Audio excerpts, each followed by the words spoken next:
being African American in terms of with law enforcement, back in the '60s, there was a guy who worked for San Antonio Police Department that was known to take African American young people and take them to Pittman Sullivan Park and beat up on them to get information.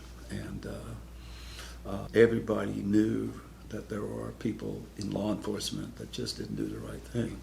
Now, my own personal experiences are the first experience I ever had was when I was going to Prairie View. Oftentimes, what would happen is that if you knew somebody, maybe your roommate, they were going home.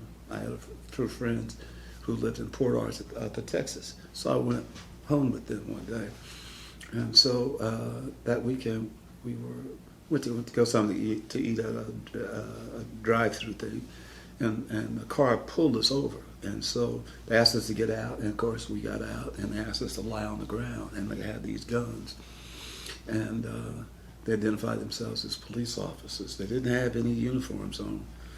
And I remember my teeth chattering so much that I couldn't talk, and I just knew I would be killed. And some of them had like sawed-off shotguns. And they said, this car has been stolen. And it was, you have to be my age to understand. Electric 225 Buick was like a Cadillac. Deuce and a quarter? Yeah, deuce and a quarter. It was a brand new one. Now, the guy who owned it was Joe Maxfield Sr. The guy driving it was Joe Maxfield Jr.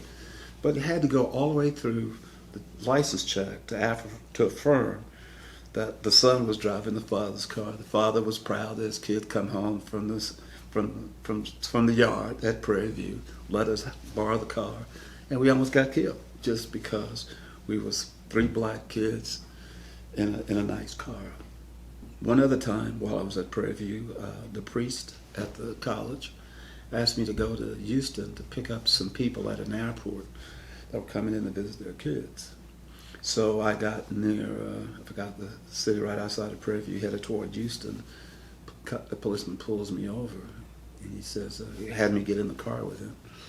He said,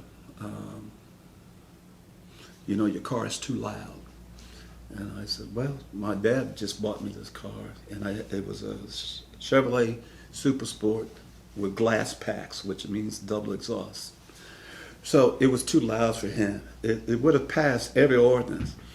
But anyway, he just kept talking and talking. I'm sitting there in the car with him. And I remember him being kind of a portly policeman.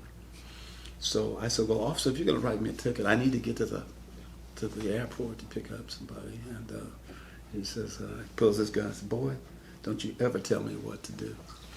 So I said, I'm going to take you to jail. So he got me out of the car and put the cuffs on me and took me to jail. And I couldn't call my parents, so I called the priest. And the priest came and got me out of jail, paid for me to get out. And I'll never forget, it was on a Saturday. So that Sunday at Mass on the yard, the priest, he was talking about social injustice. And he says, and like young Anthony Edwards yesterday, so it made me kind of a social hero. I was pretty big on the yard for, hey man, you went to jail for cause. You know? So anyway, that was my second time. I remember working at CPS Energy, and if you were a high-level person, you were on call duty for a week. And I remember it was a Friday night, and call duty meant that if the company had any problem, they would call you to make sure the protocol of what you needed to do.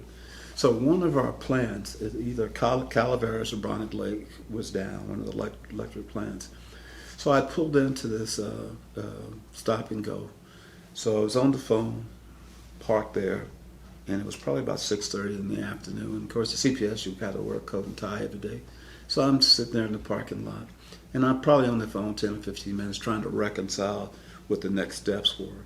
So the cashier sees me there. Of course, I'm a black guy in a car, and I've been in the car too long. It looked suspicious. So by the time I get ready to get out, a police car pulls up, and I'm getting off the phone, not even making any connection between the person pulling up. So he asked me to go sit on the curb. I said, for what? Now, of course, I could then see inside, And the cashier was shaking her head because she then recognized me. I'm the same guy that comes in there all the time to get coffee and beverages.